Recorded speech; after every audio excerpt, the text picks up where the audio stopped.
On the 1st of October 1913, Sir Edward Carson and Mr. F.E. Smith, MP, Lord Birkenhead, reviewed both the 4th Dungannon Battalion and 5th Cookstown Battalion of the Tyrone Regiment of the Ulster Volunteer Force. During September 1913, lodges of Killyman district were written to by the Ulster Unionist Council advising of the pending visit by Sir Edward Carson and urging lodge members to join the Ulster Volunteer Force. The Belfast Newsletter reported, "Today's volunteer inspections. Today, Sir Edward Carson, accompanied by Mr. F.E. Smith, will visit Cookstown and Dungannon for the purpose of holding inspections of the volunteer force. The proceedings in the former town will commence at 1:15 p.m. and in the latter place at 3:30 p.m. The arrangements have been planned on an elaborate scale, and it is expected that in both centres there will be large turnouts not only of volunteers but also of the general public."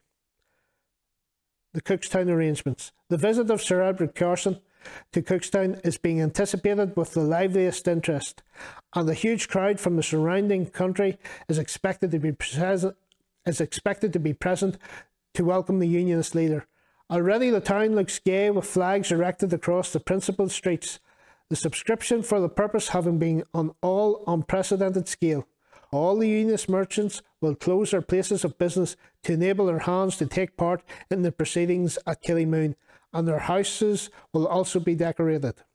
Sir Edward Carson will travel to Cookstown by the Midland Railway, arriving at 11:45, and will be accompanied by General Sir George Richardson, KCB, Colonel Hackett Payne, CB, and Colonel T.V. McCalman.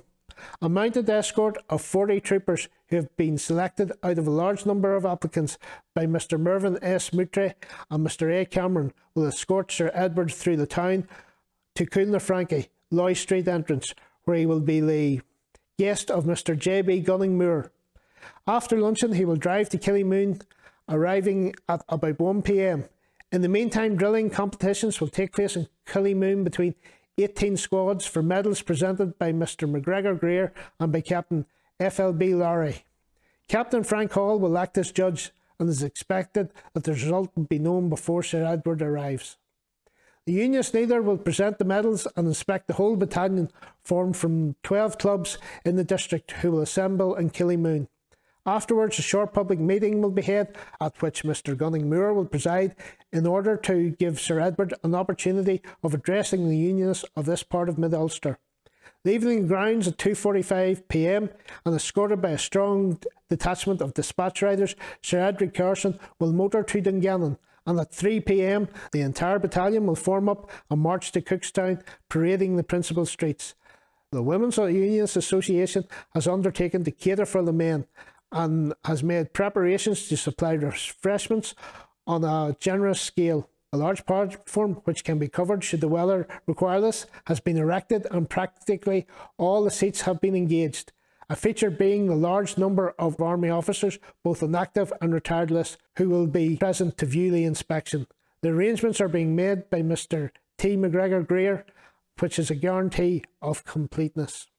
The Dungannon view was extensively reported in the Belfast Newsletter the next day. Impressive scenes in Northland Park. Scenes of the greatest enthusiasm characterised the visit of Right Honourable Sir Edward Carson to Dungannon yesterday.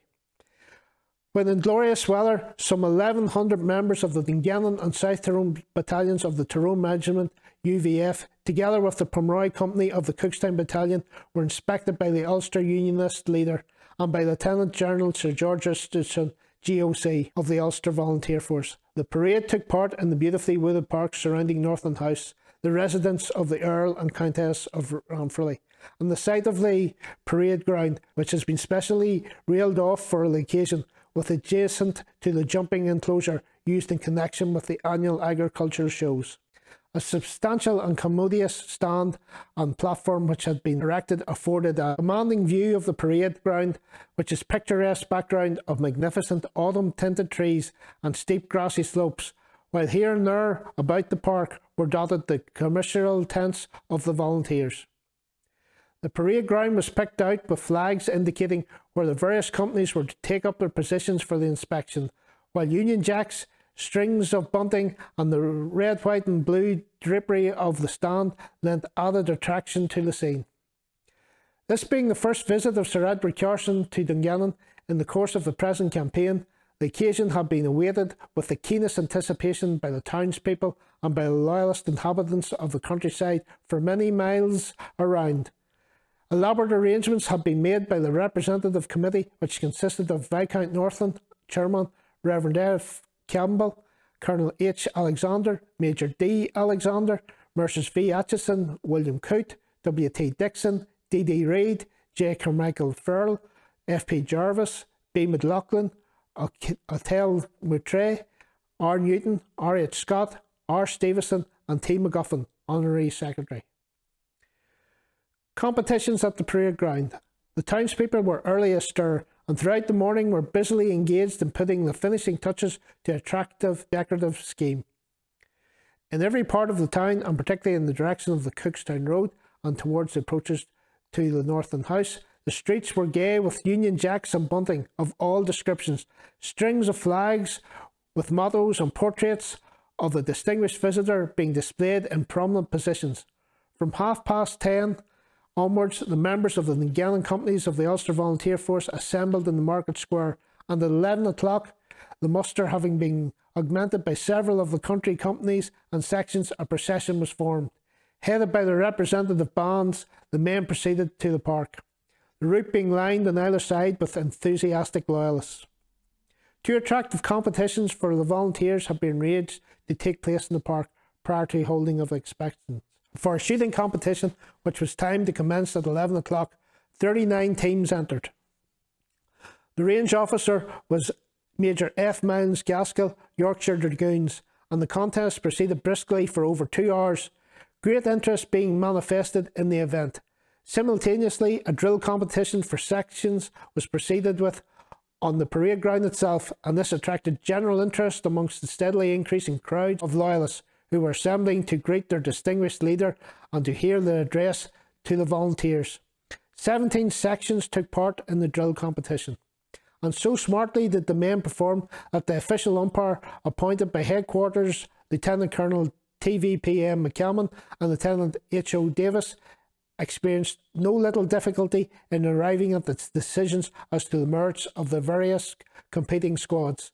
Eventually, shortly after 2 o'clock, the competitions having been decided, Lady Constance Miles Gaskell presented the medals to the winners amid hearty applause of the spectators. The successful competitors were drill 1, Dungannon Mills, Commander Mr. W. M. McMenemy; 2, Killyman, Commander Mr. T. Fowler; shooting 1, Favour Royal; 2nd, Dungannon; individual shooting, William Douglas, Killyman, 64 out of a possibility of 70; 2, Mr. Hopkinson, Favour Royal, and Mr. J. Newell, Dungannon, 60.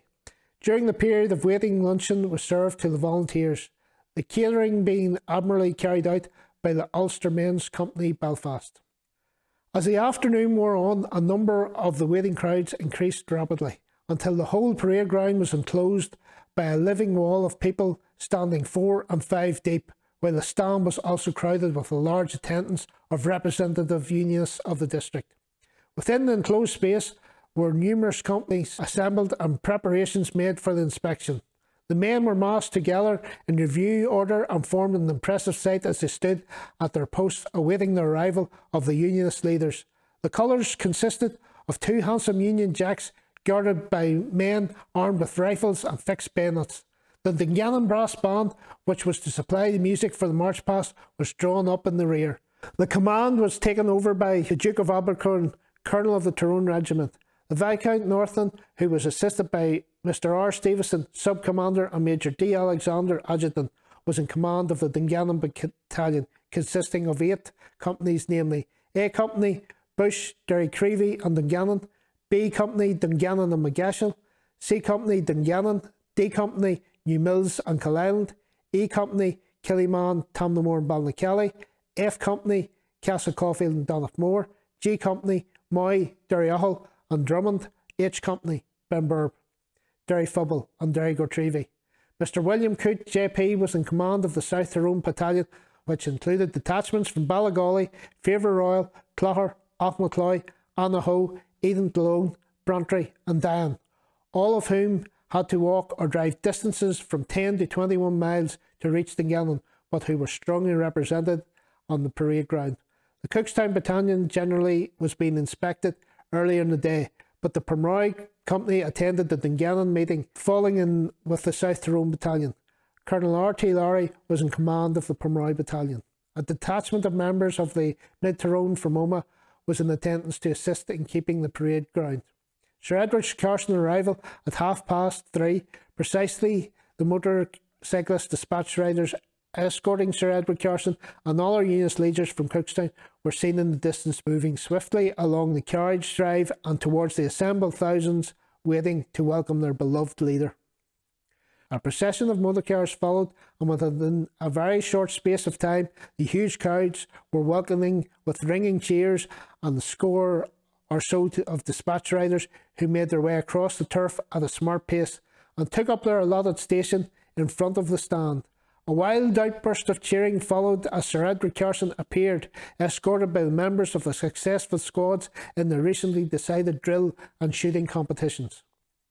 The Unionist leader was accompanied by the Right Honourable F.E. Smith, the Earl of Ranfurly, the Countess of Ranfurly, Captain James Craig MP, Mrs. Craig, Mr. A.L. Horner, Lieutenant General Sir George Richardson, and Colonel G. Hackett Payne, C.B., Chief Staff Officer.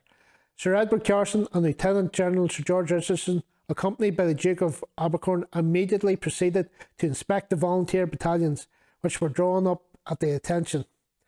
Subsequently, the Unionist leader had taken up his position on the platform at the saluting base in front of the stand, and the march past was entered upon. Suitably loyal airs were being rendered meantime by the Dungannon brass band. The volunteers marched smartly and steadily in fours and were cheered again and again as they proceeded around the parade ground and eventually resumed their former position.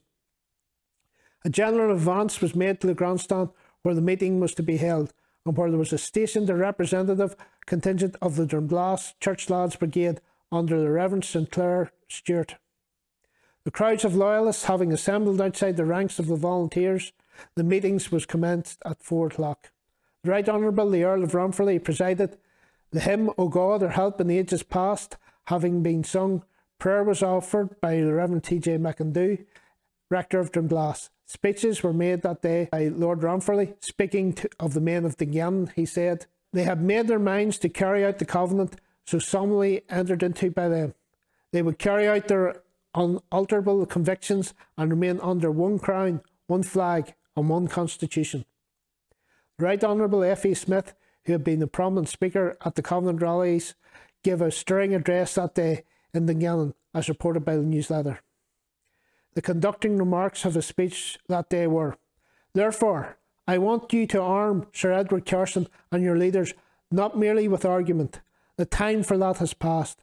Not with conviction. They do not need it. I want you to arm them with the power to go to this government and say, I, Sir Edward Carson, speak to you for Ulster. When I say I speak for Ulster, I mean I speak for 100,000 men trained to the use of arms, possessing arms, and determined to use arms, unless they receive from you that fair treatment and regard for their liberties which they had inherited, and which they intend to transmit to their descendants, which free men are entitled to receive from any civilised government in any country under the world." Sir Edward Carson then spoke. He was met with tremendous cheers. His opening words were, "Men of the Ulster Volunteers," and I specially commenced my speech with those words because I have given up addressing political audiences. I want to address myself in the future to those who are prepared to fight. Carson's speech told of how he acknowledged the vast responsibility upon his shoulders and how he reflected on whether he was justified in telling the Ulster Volunteers that they may have to bear arms to preserve their elemental rights of their citizenship. He says, "The more I reflected upon it, the more certain I was right." The concluding remarks of Carson's speech were, "And now the men of the Volunteers go on. Go on as you have been going. Be proud of your ranks, of your enrolment. Be ready for the last day, the final day. Be ready whenever it may come. And under heaven, if we are prepared, we will never be defeated. Other speeches that day were made by Lieutenant General Sir George Richardson, Mr. A.L. Horner, the MP for South Tyrone, and Mr. D.D. Reid, Unionist candidate, East Tyrone. The review that day was on the historic grounds, as it was also where that the Ulster Volunteers met in 1783 and passed their famous resolutions.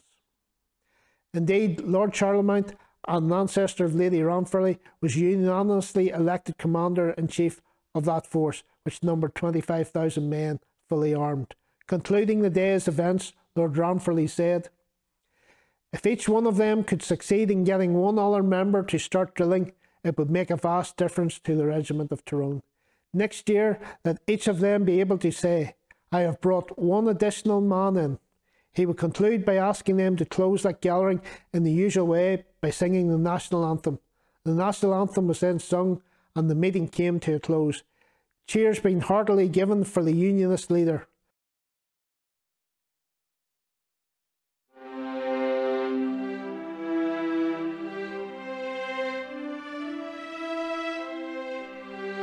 To celebrate the centenary of the formation of Northern Ireland, Killyman and District Cultural Group have produced this precision-minted, bright nickel collectible coin. The front features a coat of arms surrounded with the text, "The Formation of Northern Ireland 1921, Centenary 2021. The coin also comes with a fold-out insert with a brief history of Northern Ireland. These coins will make excellent keepsakes or gifts for children, friends and family. The coin is protected by a removable plastic shell and is presented in a velvet snap-close case. The reverse side shows a crown, map of Northern Ireland, Lord Carson and the Union flag, surrounded by the names of the 6 counties of Northern Ireland. Coins are available online at kadcg.co.uk for £20 plus £5 postage and packing.